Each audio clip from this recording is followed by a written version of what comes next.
বন্ধুরা আজকে ভিডিও করতে আসলাম। দেখো পরিবেশটা কতটা সুন্দর। এই পরিবেশে কিন্তু ভিডিও করতে আসছি। এই ভিডিও এখানে ভিডিও করলে সবাই বলে ভিডিও যায় নাকি ফর ইউ, সেরকম পরিবেশে কিন্তু আজকে ভিডিও করতে আসছি। তোমরা একটু ভালো করে লক্ষ্য করো। আর সকল বন্ধুদের আমি আসার জন্য নিমন্ত্রণ বা আমন্ত্রণ করছি এই জায়গাটায়। এই জায়গাটা তোমরা যদি কেউ না জেনে থাকো বা না চেনো তো তোমাদের ডিটেলস আমি বলে দিচ্ছি।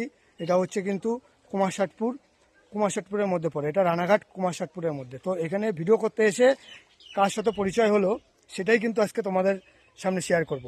তো আজকে দেখো এখানে ভিডিও করতে আসার সঙ্গে সঙ্গে আমি দেখতে পেলাম যে আমার অনেক পুরনো এক বন্ধুর সাথে দেখা হলো। তো আমি জানতামই না সেই দাদাভাইও বলে ভিডিও করে।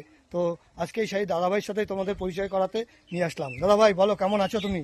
হাই বন্ধুরা, এই দাদার সঙ্গে অনেকদিন পর দেখা হলো। অনেক পুরনো বন্ধু আমার।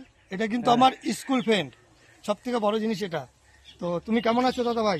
খুব ভালো আছি আমি। আর তুমি এখন ভিডিও করছো, আমি দেখছি মনে হয় নতুন। হ্যাঁ, ভিডিও চালু করেছি নতুন। আর তোমার প্রোফাইলটার কি আছে বলে দাও একটু। প্রোফাইলটার নাম হচ্ছে দিবাস মন্ডল। আমার প্রোফাইলে সবাই সার্চ করে দেখলে বুঝতে পারবে দিবাস মন্ডল। তোমার দিদিভাই ছবি আছে, দিদিভাই এসছে অবশ্য, দিদিভাইকে দেখো। দিবাস মন্ডলকে কিন্তু সবাই ফলো করে দেবে। দিবাস মন্ডল একদম ফলো ব্যাক করে দেবে তোমাদের। আর সঙ্গে কাকে দেখাবো আজকে সেটাই একটু লক্ষ্য করো। আর সঙ্গে কিন্তু আমাদের সেই প্রিয় দিদিভাই কিন্তু আজকে এখানে এসেছে। তো দিদিভাই কিছু বলো। ভালো আছি সবাই, আশা করি সবাই ভালো থেকো। তো দিদিভাইকে যারা চেনো না তারা কিন্তু কোথায় পাবে খুঁজে? এই দিবাস, যার সাথে কথা হলো একটু আগে, সেই দিবাস মন্ডল দাদাভাইয়ের প্রোফাইলে কিন্তু এই দিদিভাইকে পাবে। তো সবাই এদের পাশে থাকবে।